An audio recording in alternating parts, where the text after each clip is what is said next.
Hayat dediğin nedir sana kömeği? Dost dediğin kırıp gedir yüreği. Sen yeter ki ayakta dur, yıkılma. Verme fikir, dert eleme hiç neyi.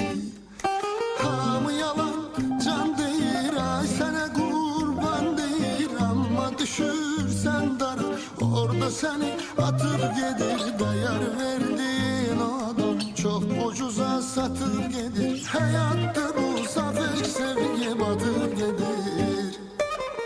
Ne vakit değişti zaman, olubdu ömür yalan. Gündüz elinde çırak, doğrunu gezer insan. Böyle olmayaydı kaç, herkesle korku telaş. Yakşı dost temiz sevgi, azalır yavaş yavaş. Ne vakit değişti zaman, olubdu ömür yalan. Gündüz elinde çırak, doğrunu gezer insan. Böyle olmayaydı kaç, herkeste korku telaş.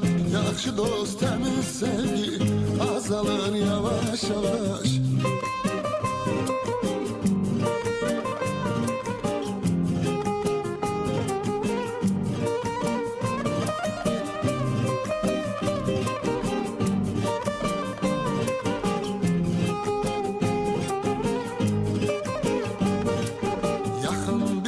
Sonra kesirsen çörek, ne vakit ise ona eliyirsen kömek.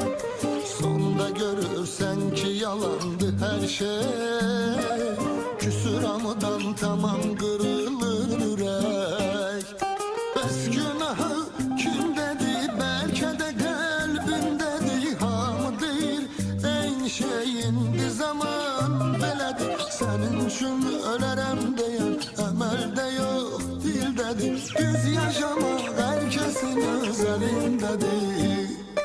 Ne vakit değişti zaman, olubdu ömür yalan. Gündüz elinde çırak, doğrunu gezer insan.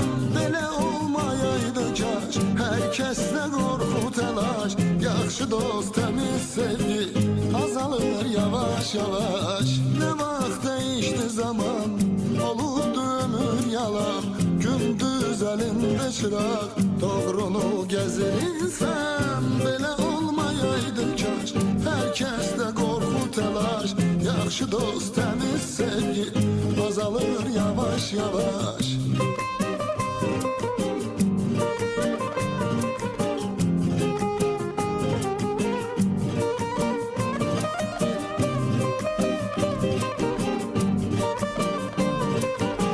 Yakşı dost temiz sevgi, azalır yavaş yavaş.